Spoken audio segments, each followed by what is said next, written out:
If you like this video, consider supporting the channel on Patreon. The link is in the description below.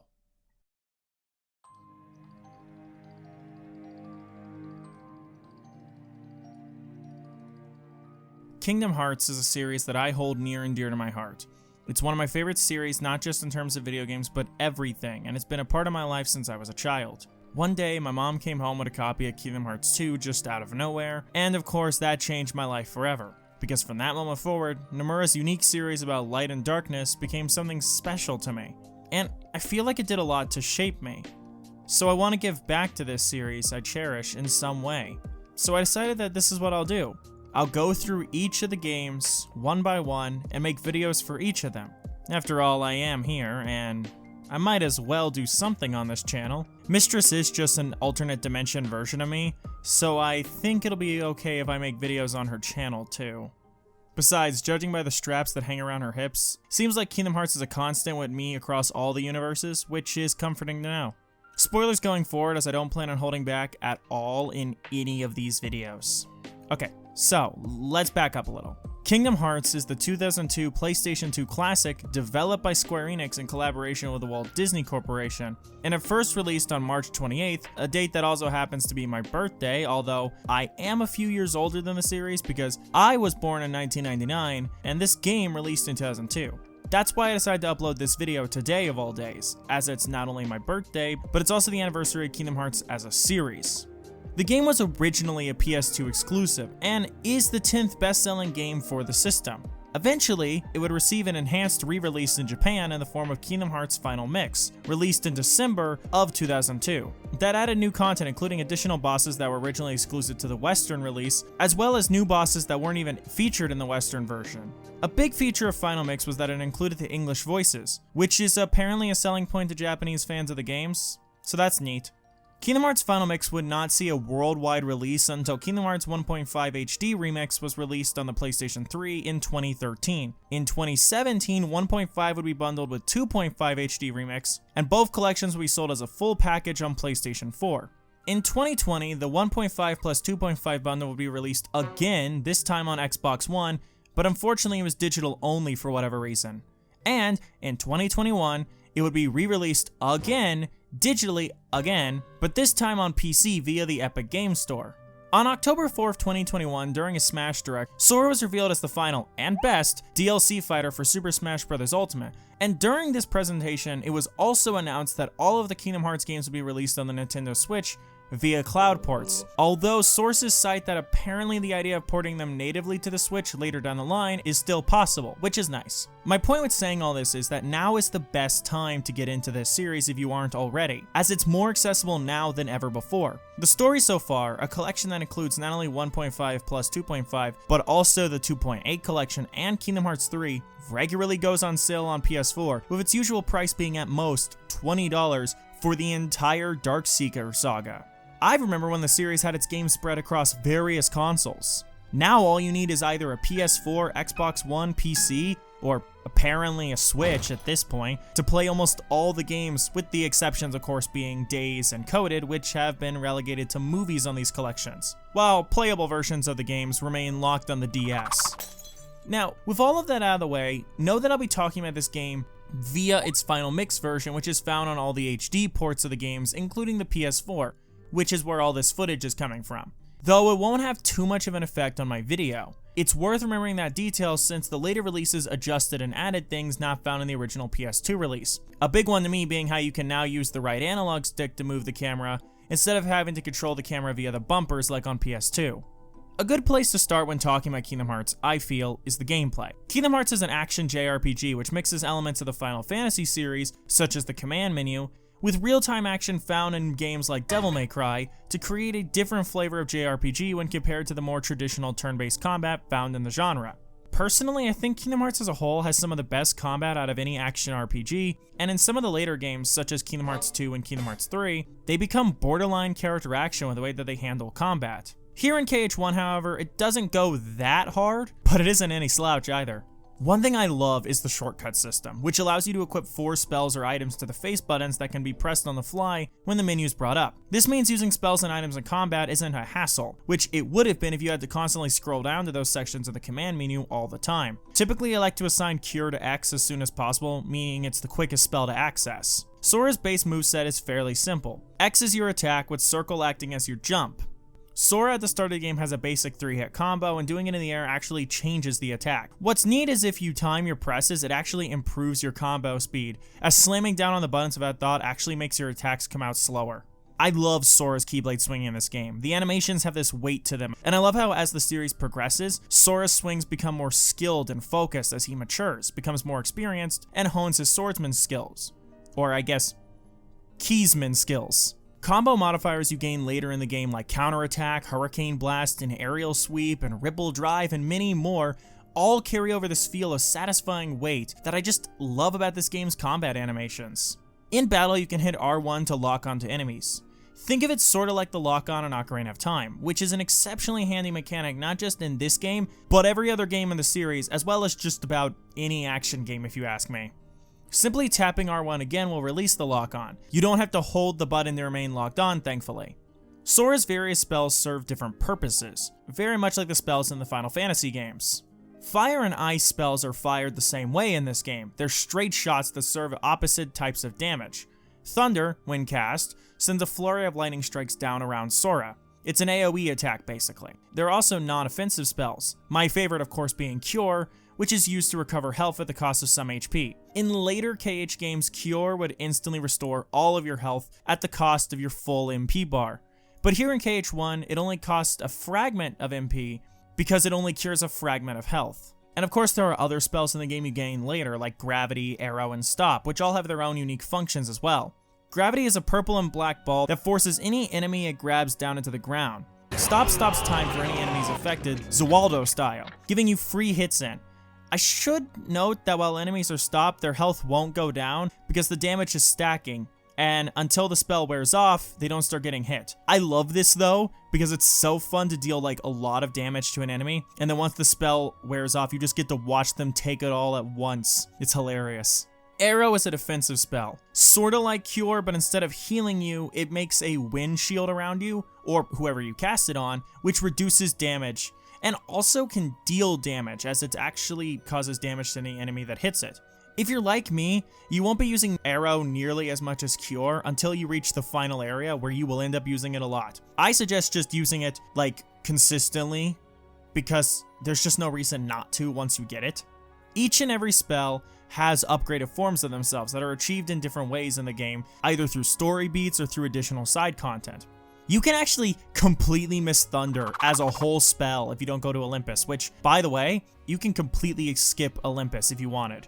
I feel like a lot of people instinctively go there given the excellent world map design encouraging you to do so, but you can, if you want, completely skip it and beat the entire game without ever meeting Hercules, Hades, and Cloud motherfucking Strife, who has probably my favorite design for that character in this game.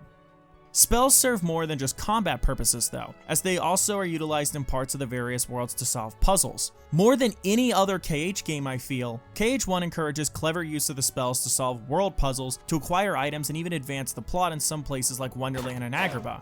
Also, certain enemies will be weak against certain spells, and can even be invulnerable to some as well. Like how Blue Rhapsody Heartless will actually be healed if you use Blizzard on them, and will take more damage from fire. Even bosses at times will have weaknesses susceptible to certain spells, or even some attacks.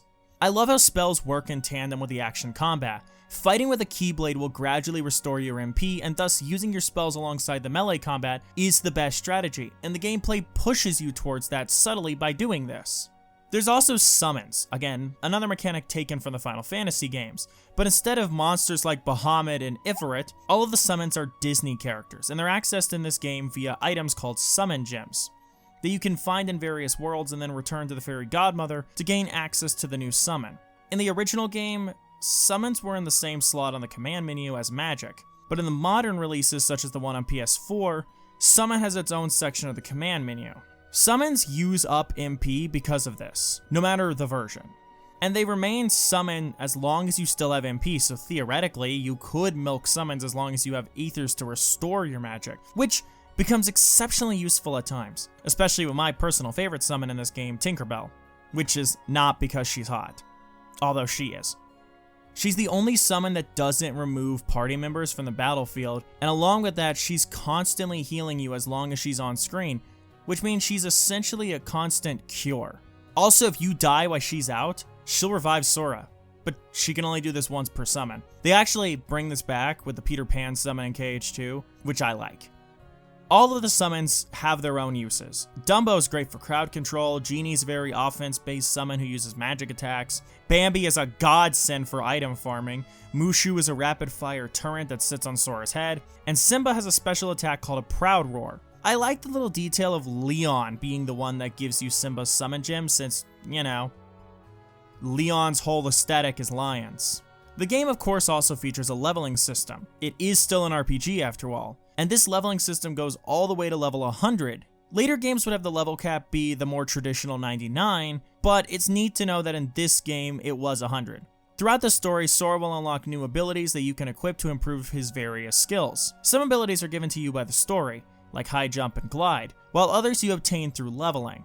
You can actually affect which abilities you get and when by which of the 3 weapons you pick at the start. Okay, so at the beginning of the game, Sora has a very abstract dream in his heart, and here you're asked several questions that affect how leveling works through the playthrough. One of those questions is to pick a skill to focus on, and to give one up in return. These skills are represented by a sword, a shield, and a staff. For example, say you pick up the sword at the start. Well, this means you're gaining more attack-focused stats sooner in leveling. You get sliding dash faster this way, for example. But if you sacrifice the staff after doing this, that means you'll start with lower magic-related stats, and that skill will be your weakest. Personally, I always go for the shield, which means it usually takes me longer to unlock Scan. Which is unfortunate because Scan is one of the most important abilities in Kingdom Hearts, as it allows you to actually see enemy health bars, which is not a thing you can do by default. You get it the soonest if you pick up the sword, gaining it at level 9 then. But if you pick up the shield like I normally do, then you gotta wait till level 21 to gain Scan. Now, if you want my take, I always sacrifice the sword, because while it does mean Sora's damage output isn't as strong as it would be with it, it doesn't affect things too much for me, and it isn't anywhere near as damning for me as worse magic or worse defense. If you want my advice, never sacrifice the shield unless you're actively looking to make the game harder for yourself. If you really don't want to give up the sword, then the only other option is the staff. But that's only if you're the kind of person who never uses magic outside of Cure and Arrow, since sacrificing it means you have a low number of spells you can cast due to the worst MP stat. Some abilities that I love having include Leaf Bracer, which when active will make you invincible when casting Cure. It is a must-have as soon as you obtain it if you ask me. Scan, previously mentioned. Dodge Roll, which does exactly what it says on the tin. It still baffles me that base KH2 doesn't have a dodge roll. Oh, and then there's Guard, which like Dodge Roll does exactly what the name implies, and is the main reason I almost always go Shield in my regular playthroughs, because you get this ability earliest when you choose it, while it takes until level 36 to get it if you chose the Sword.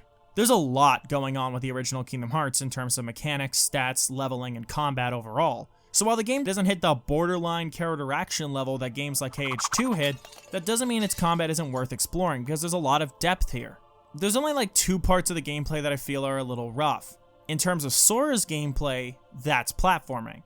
It's not awful platforming, but early game platforming isn't exactly the easiest or most comfortable to perform. Once you get the high jump, it becomes borderline a non-issue. At least that's how I've always felt. But you don't get that till Monstro, which is about halfway across the map. And by then you've long since passed the worlds like Deep Jungle that have the worst platforming sections. Everything else about the gameplay, I love without a doubt. I just think that the platforming can be kind of awkward at certain points. The only other part of gameplay I'm not really big on is the gummy ship parts. They're not bad, but I've just always kind of found them kind of boring. They're kind of slow, meandering bits of the game, not a whole lot I have to say about them. I don't really engage with the create a gummy ship section either. It's very in-depth and interesting, and I'm pretty sure you can create some really cool things in it, but it just never interests me. I usually go through the entire game with the base gummy ship and never go away from it.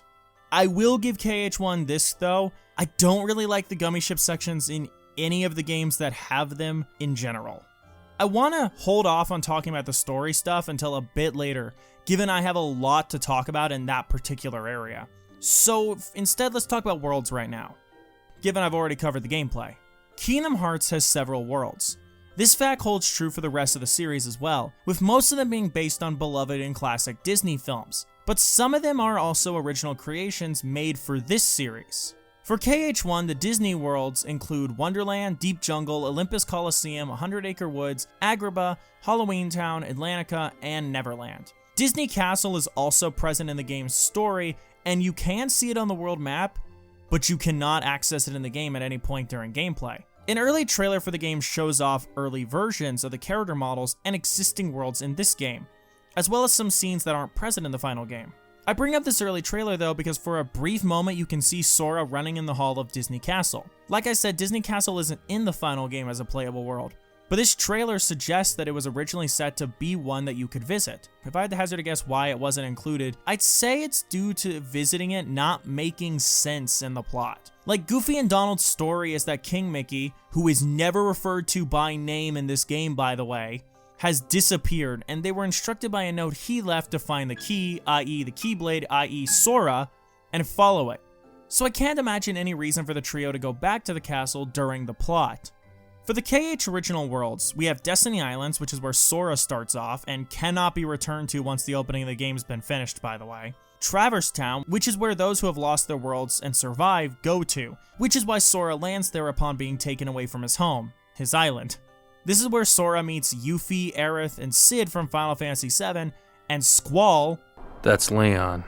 Sorry, Leon from Final Fantasy VIII.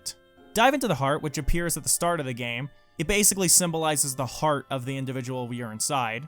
Hollow Bastion, which used to be Radiant Garden before becoming a hollow shell of its former self, and is funny enough the world used as the Kingdom Hearts stage in Smash Bros. Ultimate, alongside the previously mentioned Dive into the Heart. Unrelated to this game, but tangentially related, I really like the Hollow Bastion stage in Smash. I love the fact that when the match is nearing its conclusion, it'll shift to Dive into the Heart, and then the background will be a random, like, Station of Awakening design. It's so nice, and it's one of the many reasons why Sora's my favorite DLC character. Although granted, he was going to be my favorite DLC character regardless, because he's Sora. Anyway, my favorite original world in this game is End of the World. If you'll let me gush about this world specifically for a moment, I fucking love this world a lot. This is a world made up of darkness and destruction, built with fragments of worlds that have been lost to the darkness. The atmosphere here is my favorite example of how well this game does atmosphere, as it feels empty and hopeless, and the game as you descend deeper and deeper and deeper into darkness in order to find Ansem, all the while you're fighting stronger Heartless that look completely different from any other kind of Heartless you've seen in the game so far. They have more demonic and monstrous designs, which add to this feeling of utter despair, terror, and darkness that this world likes to instill. My favorite part of this world is the part you go to after beating Chernobog. You descend down into this volcano that Chernobog was standing in, and you begin to descend into the final rest. As you descend, there are 4 rooms, and each room here represents worlds that have fallen to darkness. And they're worlds you didn't even visit in the game. Through the environmental details, you can decipher the worlds these once were, and the fact I can do that is haunting. The worlds of beloved Disney classics like Cinderella, Snow White, Beauty and the Beast, and Sleeping Beauty have just been lost to darkness. And this is all that remains of them. You never even got to go to these worlds, but they were lost before you even could. This is not a happy place of light. It's a pit of darkness and despair. Couple all this set design with the wonderfully haunting music composed by Yoko Shimomura, whose track Into the World perfectly captures the haunting feeling of loneliness and tragedy that follows you throughout this entire world as you descend deeper into the dark center. I love this little bit about this track where you can very clearly hear parts of Dearly Beloved playing in the background of the song. What I like about that is that Dearly Beloved is the first song you ever hear in this game, as it's the title screen theme, and a song that's reoccurring throughout the Kingdom Hearts series. And End of the World is the last world you go to. The music ends where it began. The music in this game is next level stuff. It captures both the nostalgic wonderment of Disney and the grand scale of Final Fantasy. It does both of these while at the same time creating a soundtrack that's wholly its own. And it's just so nice. Just to talk about a couple other tracks, Destiny Island's track captures this tropical, easygoing, childlike innocence that Sora and his friends' lives have before the darkness took it all away from them. Hollow Bastion's track, it emanates this mystery and unease that would come with exploring a world like this. It's a world abandoned by those who once called it home, and it's left to rot, and you're exploring what's left. Night of Fate is this rush of fear and anxiety. The song that plays as Sora's island is being taken away from him by the darkness. He's running through the night to try and find his friends during all that chaos. This part of the game I remember very distinctly, like Into the World, scaring me as a kid, especially back when these games were darker due to old CRT TVs. And thus, for a lot of the section, all I could make out were the eyes of the Heartless as they approached Sora. And for a bit of the time during this section, you can't fight back because you don't have the Keyblade yet, so it's terrifying. And then there's worlds like Atlantica and Halloween Town that take iconic songs from their respective films and then recompose and recontextualize them into world map themes, and they easily set the tones for those worlds pretty well as embodying the heart and feel of their respective films. Under the Sea and This Is Halloween made for pretty good world themes, I feel. I think it's safe to say that Shimomura's compositions are brilliant and perfectly complement the game that they're a part of. What else would you expect from the same person who composed the music for other classics like Legend of Mana, Street Fighter II, Super Mario RPG, and Mario & Luigi Superstar Saga? Along with this, Shimomura has also composed songs for other games like Xenoblade Chronicles, Final Fantasy XV, and Radiant Historia. Oh, and she does remixes for Smash Ultimate all the time, which includes just an absolute banger in the form of the Treasure Trove Cove Smash remix. What I'm trying to convey with this little tangent is that Yoko Shimomura is exceptionally talented and has this skill for understanding the assignment every time, capturing the right tone and feel for whatever game she composes for.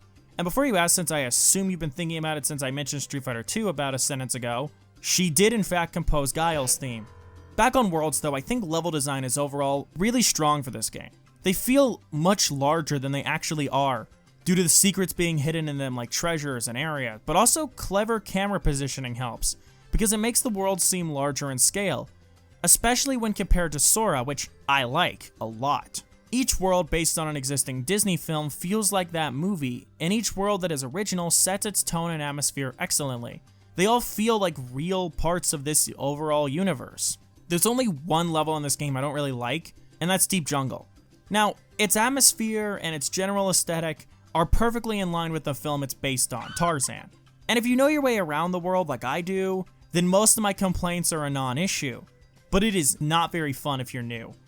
I've spoken to so many people who just didn't know where to go here, and mix that confusion with the fact that the level focuses a lot on platforming, something I stated earlier was my least favorite part of Sora's gameplay, and they do this early in the game before you even have high jump or glide, and it is easily the worst level in this particular game for me. I honestly think it's worse than Atlantica, because Atlantica, at least if you don't like Atlantica, you can just do Halloween Town and skip it. You can't skip Deep Jungle.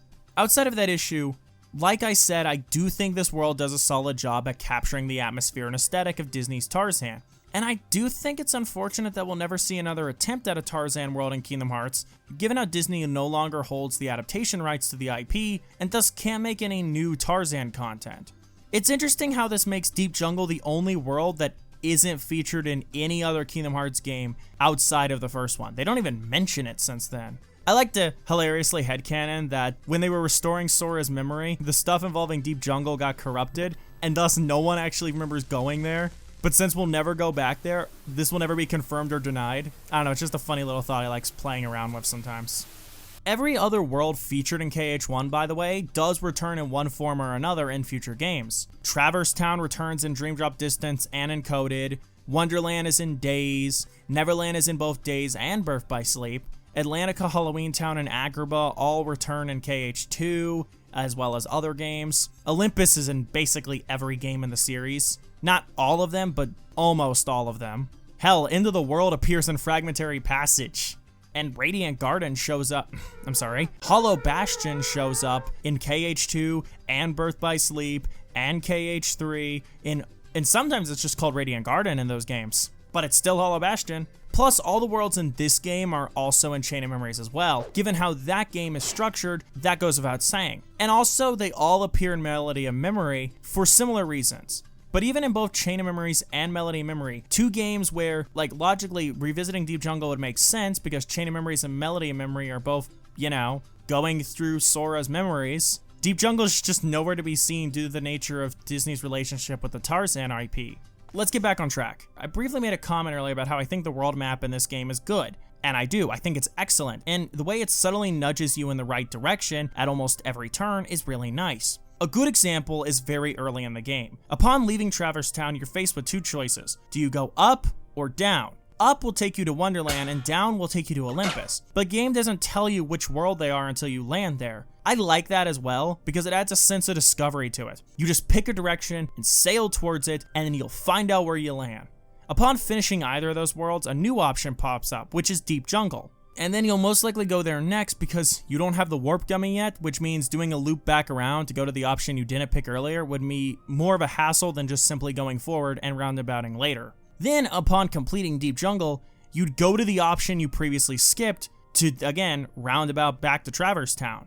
And because you're going back, you're in the perfect position to head back to Traverse Town after finishing the world you skipped earlier. And then you head back to Traverse Town where you get the Warp Gummy, and with that, you unlock the ability to move on to Agrabah and the rest of the map as well.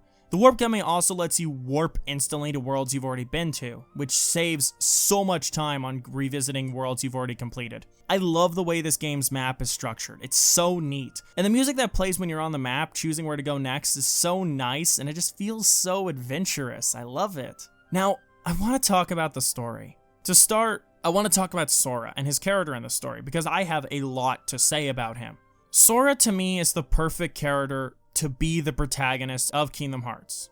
Sure, certain stories within the Kingdom Hearts series have had other protagonists, and they need those other protagonists. I'm not saying Sora is the only possible protagonist, but to me, he's the perfect embodiment of what Kingdom Hearts is. Sora also just so happens to be one of my favorite protagonists in all of video games, up there with Dante from Devil May Cry, Rindo from Best Game Neo 20, and Travis Touchdown from No More Heroes. Sora's a young boy whose childhood is ripped away from him without warning out of nowhere. Sora's journey in the first game is that of a boy thrust into a battle that he never expected, given a responsibility he didn't ask for, and forced to grow up fast as his innocence is ripped away from him by the dark and cruel reality outside of his worry-free childhood home.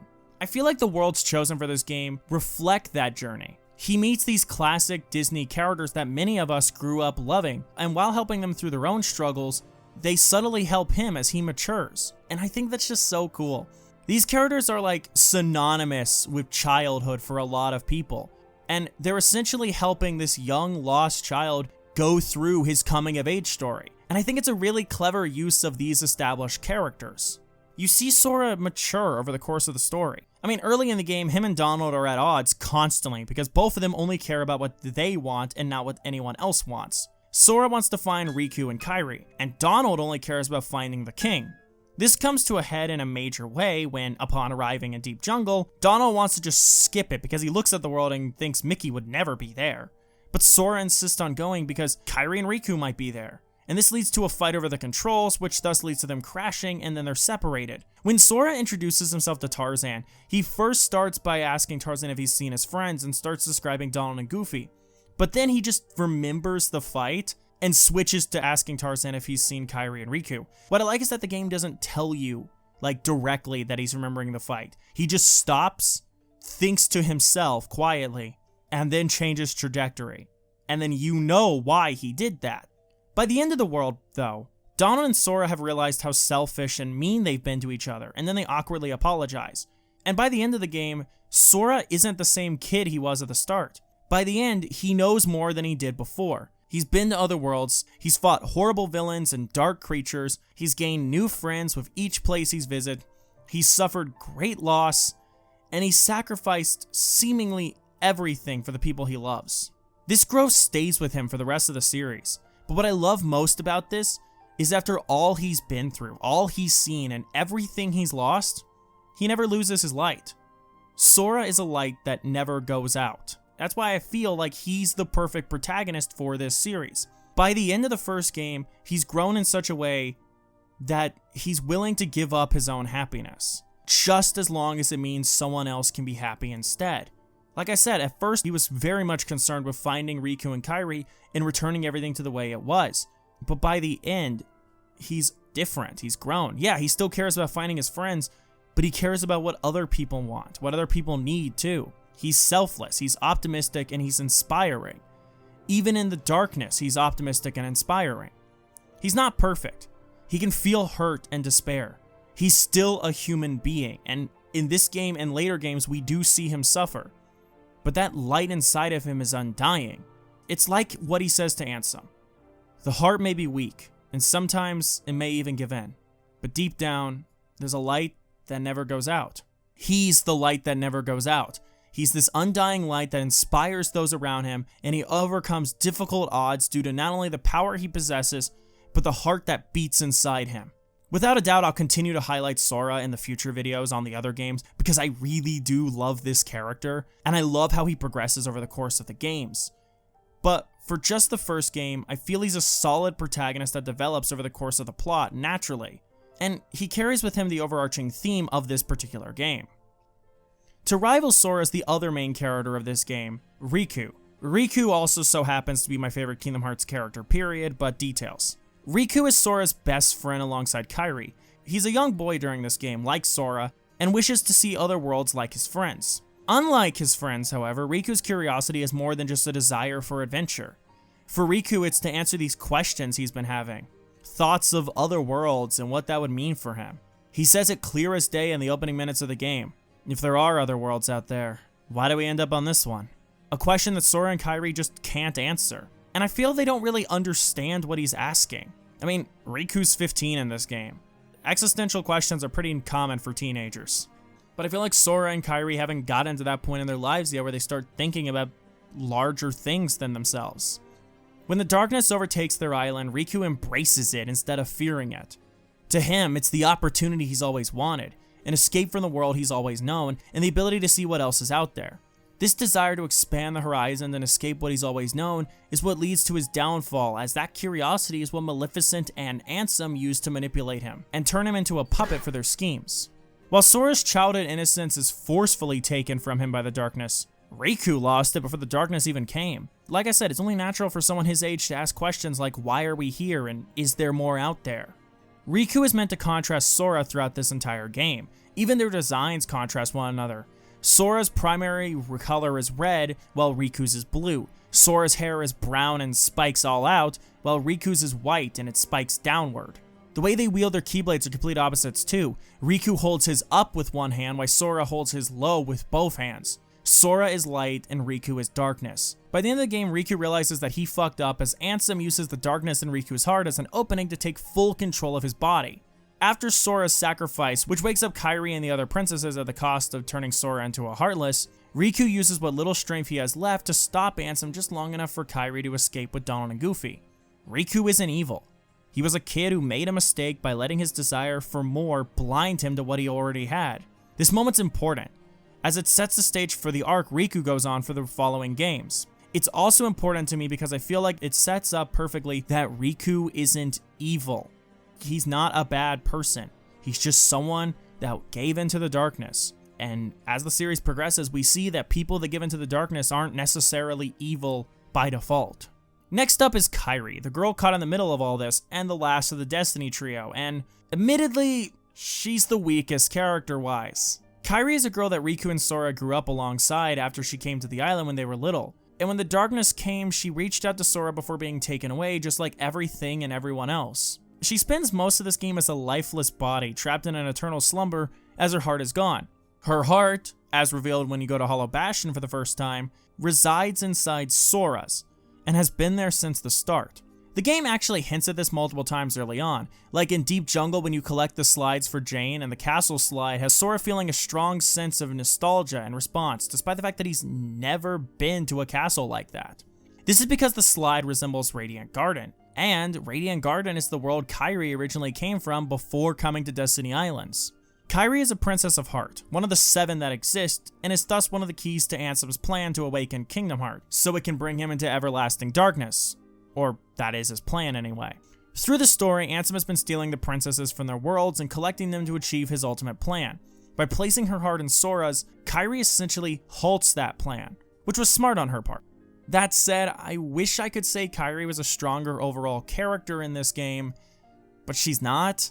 I mean, it's kind of a side effect of the fact that she's in a coma for most of it, and the plot's primarily keeping its attention on Sora and Riku and their personal struggles, as well as the conflict that they have with one another, unfortunately leaving Kairi on the sidelines. That said, while I feel like Kairi isn't a compelling character per se in this game, especially not when compared to her best friends, she isn't unimportant.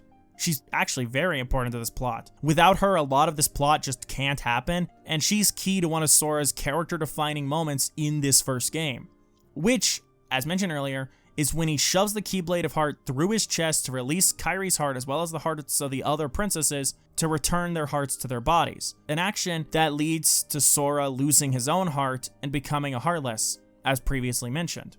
Also, without Kairi, Sora would have definitely remained a Heartless, as it was her that returned his heart to his body, just like he did for her. These two are super important to one another, and have been since the first game. How much they mean to each other is a thing the games constantly remind us of. The thing is, Kairi is super important to this plot, like she's the center of it all. But, as a good friend of mine once put it, being important doesn't immediately make you a good character. I like Kairi, don't get me wrong, but she's definitely the weakest of the main trio. Later games introducing more interesting ladies like Naminé and Xion doesn't help her look any better in this game. The game's plot itself, on its own, is fairly simple to follow if you're just focused on the main plot. Most of the games in the series are like this actually, and in my opinion the main plot of the series isn't all that hard to follow. Granted, having been a fan of this series since my childhood, I'm essentially just a walking Kingdom Hearts encyclopedia, and I'm running on KH energy day and night, so my judgment may be a little skewed. That said, if you're someone on the outside looking in, I completely understand why it seems like such a daunting series to jump into, especially with all the lore that gets built on with each and every entry. But the story of the series honestly isn't all that complicated to follow. It's the lore where things get sorta kind of tricky. But even then, if you're really engaged with the story, I feel like taking the time to get into the lore won't be much harder. Again, only speaking from experience. Now, the main story itself goes like this. Sora lives on Destiny Island with his friends, happy and carefree, and then the darkness comes and everything he's known is stolen away from him, and he's told that he's the Keyblade's chosen one, and now travels worlds with Donald and Goofy to find his friends, find the king, and defeat the darkness-coded plans of the villains. Everything else around that builds on it and adds the flavor and meat to give the game its own identity. But that basic setup is pretty simple. I like how this game actually plants the seeds for several pieces of lore and mysteries that later games would address. Into the World and Hollow Bastion especially are filled to the brim with that kind of stuff, and I just love it. This is part where you first arrive at Hollow Bastion and Riku takes the Keyblade from Sora, revealing that it was actually his the whole time. This is a really good moment. Sora and thus the player are stripped of the weapon that they've become way too accustomed to, along with Donald and Goofy, as they're also taken away because of the orders to find the key, and thus are essentially forced to abandon Sora. I love this bit where Donald turns around and apologizes before leaving. It's such a contrast from earlier when he was constantly bickering and arguing with Sora. This story beat also has Beast, you know, from Beauty and the Beast, who had apparently forced his way to Hollow Bastion despite not having a vessel of any kind in his quest to find where Belle is. This interestingly parallels Sora's journey, and in the way that Beast, like Sora, pushes past adversity to find the people that mean everything to him and save them. For a bit, Beast is the only companion that Sora has, someone he just met, and is currently the only person who can fight Heartless, since without the Keyblade, Sora can't harm the Heartless. And the toy sword from the beginning of the game does nothing against them. After going through the abandoned world, avoiding Heartless, and trying to progress forward in spite of Sora's inability to actually do any damage, feeling utterly helpless, you eventually meet up with Riku, who's fallen ever further into darkness if his new outfit is anything to go on. In this moment, Sora gives the fairly iconic, "My friends are my power" speech, which admittedly is pretty easy to meme, obviously. But I love this as a beat in the story because it shows that Sora has realized that he's more than the Keyblade and he's more than himself. It's awesome since at various points in this plot, people seem to focus only on the key, sometimes even ignoring the person wielding it and only focusing on it. Exceptionally early on, when Sora meets Leon, for example, all Leon cares about is the Keyblade, and he's so unconcerned with Sora as a human being that he is fully willing to fight someone significantly younger than him, all for this Keyblade. And he's disappointed when he comes to learn that the Keyblade isn't exactly a weapon you can just take from someone. as it's a sentient weapon that bonds with its wielder, much like how a wand bonds with its wizard or witch in the Harry Potter series. A criticism I've heard before that I've never truly understood was that as the series went on, some people believed that the Keyblade became less special as more and more people got it, essentially comparing it to how Super Saiyan was treated in Dragon Ball, as it was built up as this legendary form before ending up where it is today, where it seems like every major character in that franchise can turn into a Super Saiyan. And while I understand how people can make that comparison, I don't agree with it given what we're told in the text. The thing is, Keyblades are wielded by those with strong hearts. What makes Sora special, at least from how I read it, is that unlike everyone else around him, his Keyblade isn't his, at least not at first. You see, Riku is Terra's heir, which is something revealed in Birth by Sleep. Terra gave Riku the ability to wield a Keyblade back in the past when he was very little, which is how Riku got the ability to wield a Keyblade and where the Kingdom Key probably originally comes from. The Kingdom Key, as you know, is the Keyblade Sora uses because in the moment Riku and Sora last saw each other on Destiny Islands, the Keyblade formed in Sora's hands instead of Riku's. The earlier mentioned Hollow Bastion scene where Riku takes it back from Sora, where it is revealed that it wasn't meant for Sora but instead Riku. And then later on, the Friends Are My Power speech happens and the Keyblade chooses Sora over Riku. Everyone else in the series gained their own Keyblades one way or another, but Sora's Keyblade was something he essentially brute forced due to a combination of his strong heart, the Keyblade's sentient choice, and possibly also Ventus's heart secretly giving him the edge necessary to wield one at all. By Kingdom Hearts 3, even without Ventus inside his heart, Sora can still wield the Keyblade just fine, because at this point it has become Sora's Keyblade 100%, because it's chosen him. So while other Keyblade wielders exist, Sora's Keyblade is unlike everyone else's because it actually chose him over its quote-unquote real wielder. Interesting thing I will definitely cover in greater detail when I get to the Birth by Sleep video, but I love how when Aqua went to Destiny Islands, she considered making Sora her heir, but decided against it upon realizing Riku already had the ability to wield one, and she didn't want the boys to end up fighting each other, which, when playing that game, is painful and ironic because the context we already have from the first game. Only one Keyblade was enough to lead these boys down a path where they were fighting each other. I mean, it wouldn't have worked if she tried to give Sora her Keyblade, because in Aqua's side of BBS, she accidentally handed down her Keyblade to a much younger Kairi without even being aware that she did that. But the point stands, especially since Kairi's Keyblade won't form until KH2, so it's not really worth getting too into at the moment. Can I also just say that I really like how the Final Fantasy characters are used in this game? I already went into some detail about Leon. I love how he's used to not only show that people will come after Sora, but he's also used alongside Yuffie to naturally explain to Sora, and by extension the audience, a bit more about the Keyblade itself. Aerith, meanwhile, is used to give similar information to Donald and Goofy, and brings the two to the same hotel Sora's in, which is very fortunate as those two are looking for him anyway. My only gripe with Aerith in this game is that I do not like her voice. Cid's purpose in this game is primarily to sell gummy pieces, which you can then use to build and improve your own gummy ships. My favorite use of Final Fantasy cameos in this game, without a doubt, is Cloud motherfucking Strife. Because like Beast, Cloud is searching for someone too. And he's also been displaced away from the world that he belongs to. He's convinced by Hades that he can help him return home, and Cloud ends up fighting Sora to get to Hercules, but the plans change after Hades drops a Cerberus into the mix. At the end, Sora talks it out with Cloud and he gives the boy an important piece of advice. Your light, never lose sight of it. Which in this context refers to his friends, especially Kairi. But it's also Cloud speaking to himself. At least that's how I've always interpreted it. He's not only telling Sora this information, but he's basically trying to reteach himself to never lose sight of why he keeps fighting, why he keeps moving forward in spite of all he's been through and will go through. Sephiroth is also in this game, by the way, and he is home to the hardest boss fight in this game. It's a secret boss, and also here he's voiced by Lance Bass of NSYNC, which I'm only mentioning because I know if I don't, someone will in the comments. And upon beating him and leaving Olympus, you get this really badass cutscene where Cloud and Sephiroth face off. Here's something I feel like a lot of people don't know. The Cloud and Sephiroth in Kingdom Hearts are not the Cloud and Sephiroth from Final Fantasy VII. Same with every other Final Fantasy character. They're different versions of themselves that have different continuities when compared to their Final Fantasy counterparts. In Kingdom Hearts, for example, Sephiroth is quite literally Cloud's darkness, rather than the more figurative darkness he represents in the mainline 7 games. This particular lore detail makes Sora and Smash even funnier to me, by the way, because he knows Cloud and Sephiroth, but they don't know him. because the versions of them in Smash have never met Sora, because they're the Cloud and Sephiroth from 7. And they've also never set foot on Disney soil, unlike Cloud and Sephiroth in Kingdom Hearts.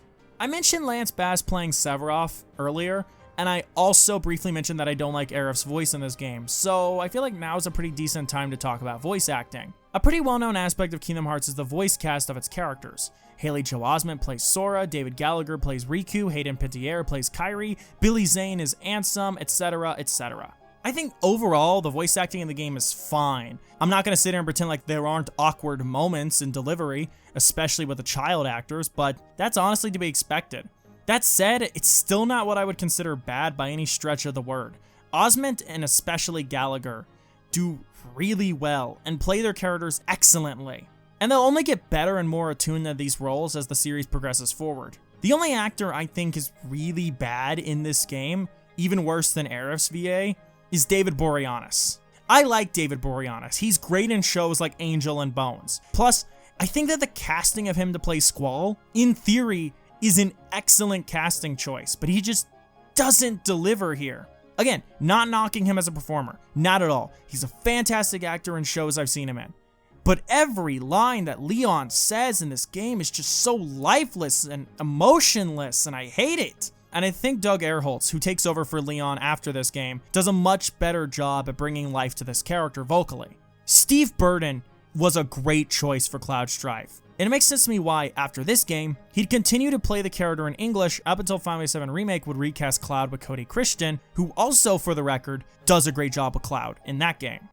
Now, I want to bring up one thing about gummy ships that I forgot to mention when I was briefly covering them earlier. And that's the fact that when I often talk about Kingdom Hearts with people, it's common for people to either forget gummy ships exist, or to kind of just never talk about them. And like I said, I almost never really bother with the gummy ship stuff outside of what's necessary to complete the games, which means I can't genuinely explain ship customization. You guys saw me try earlier and I wasn't doing too well, but it is a feature in the game. Not one you ever need to use unless you're going for 100% completion or you want the Platinum Trophy in the later HD releases. And I guess I should talk about the gummy ship levels a bit more. Gummy ship levels are slow, and they're not really fun. Like I said, they're the lowest point in any KH game they're in, which is funny since no two KH games with gummy ship sections have them play the same. I think when compared to KH2 and KH3's gummy ship sections, I would argue that 1's has the weakest levels. When you get the warp gummy, it's a blessing, as you no longer have to do those kind of levels when revisiting worlds you've already gone to, which makes doing 100% completion post-game way less stressful, until you have to do the gummy ship stuff to get those trophies, but details. Plus, it lets you travel to worlds you probably visited to before, no matter how far it is from where you currently are, which, again, makes late game stuff way better and less of a hassle. Fuck, I've been going for almost an hour, and there's still so much I haven't talked about. There's just so much about this game that I love. I love how Trinity marks aren't just extra things to find in the worlds, but they symbolize how Sora, Donald, and Goofy's bond grows over the course of the game, as different mark colors become accessible as you progress the story, which shows that Sora, Donald, and Goofy are becoming closer friends through the gameplay. I love this little trick a friend showed me while I was in college, where early in the game, during that part in Traverse Town where Sora is looking for Riku and Kairi while Donald and Goofy are looking for him, after first entering the hotel and seeing that first scene of those two looking for him, you can go back to Sid's shop immediately and completely skip over the whole section where you run around Traverse Town. To think there was stuff in a game that I've been playing since I was a child that I still didn't know about till I was in college? That's wild! I love Sora's goofy little walk animation that you'll more than likely only see in the pause menu. I love how Sora says you're stupid in this one scene on Hook's ship. Hey, Mistress's editor guy, play it now. You're stupid! I love how the final part of this game is a massive enemy gauntlet complete with several mini-boss fights, including Chernobog from Fantasia, who you get to fight with the iconic Knight of Bald Mountain playing in the background. And then you fight the most difficult enemy gauntlet in the entire game before reaching the final save point, and then you get to fight Ansem, who's excellently played by Billy Zane and has multiple phases, each one as radical as the last, all culminating in this very massive Final Fantasy style god form where he grows giant and is attached to this very gross and phallic looking monstrous boat demon thing. I love getting to fly around Big Ben after you beat Captain Hook, and the whole time I'm soaring around I have this big smile on my face, and it's accompanied by the most joyous and happy music I've ever heard. I love how Cloud is introduced with that scene where he walks past Sora, framed as if he's showing up in the coolest shit ever, which it is. It's just, I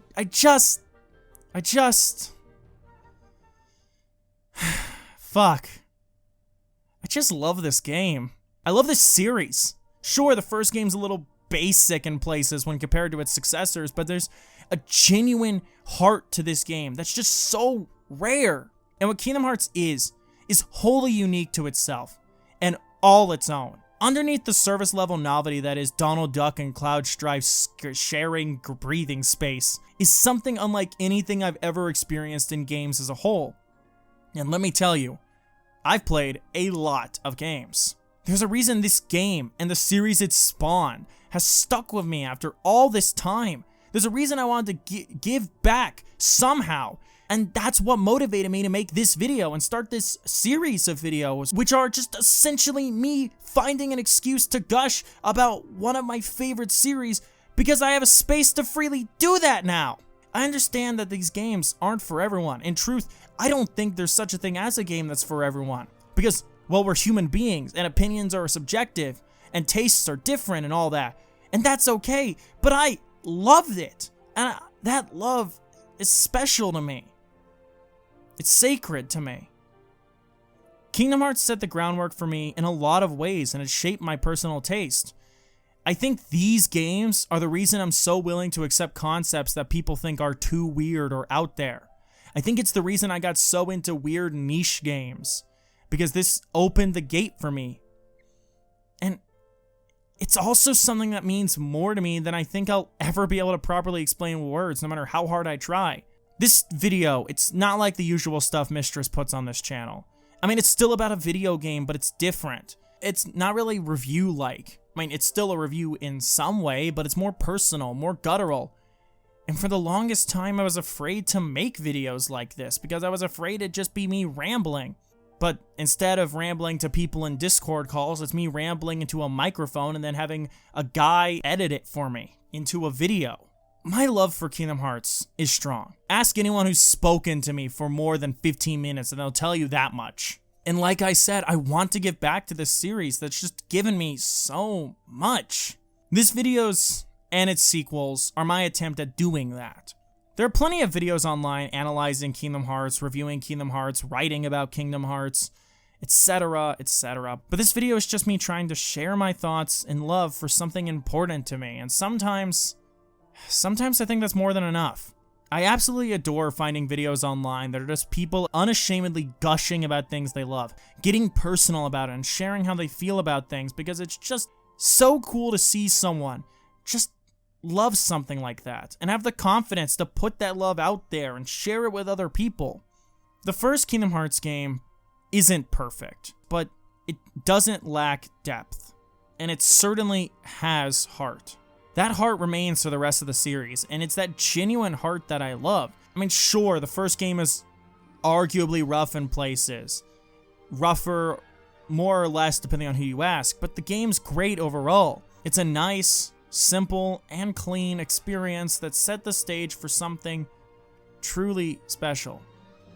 Something truly great. And that something makes me grateful every single day of my life that my mom randomly saw Kingdom Hearts 2 in a store, bought it because she said the cover looked interesting, and brought it back home for me and my sister, completely unaware of how much joy she'd truly be giving us.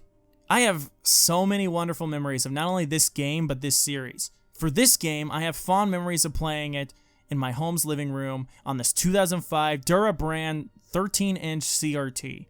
I'd sit awkwardly on my floor or occasionally on the couch. I remember taking apart this shitty Halloween devil pitchfork prop, as well as a foam sword I had, and then taping their parts together with electrical tape to try and make a keyblade. Just being a kid, playing with my sister, we both pretended we were traveling to worlds, fighting darkness, and just enjoying our childhoods while we had it. We actually, for a while, had these goldfish, and two of them were named Sora and Roxas, because of course they were. It actually reminds me of when our family got our first dog, and she actually asked me and my sister what we wanted to name him. But she straight up told us up front we couldn't choose Sora or Roxas. Because she knew damn well we would. We ended up agreeing on the name Odie. He was a good dog and I miss him. I miss a lot of things, actually. You know, I'm recording this in January, but when it comes out, it'll be in March. March 28th, the anniversary of Kingdom Hearts. And my birthday. So, today is my birthday. I planned this video so it would release on today. I think it's kind of funny that I share a birthday with this series, considering how much Kingdom Hearts means to me. It's almost like fate. I'm not sure where I'd be without Kingdom Hearts, honestly. I know that sounds lame. It might, but I kind of don't care at this point. I mean, at some point I'm going to die, and I don't want to die regretting the things I never did. And thus, I don't want to die regretting the fact that there were videos I wanted to do, but I never did because I was scared. To conclude all of this, a video that's way longer than I expected it to be, I have one last thing to say to Kingdom Hearts 1, to close off this video, and to close off the first part of this series of videos.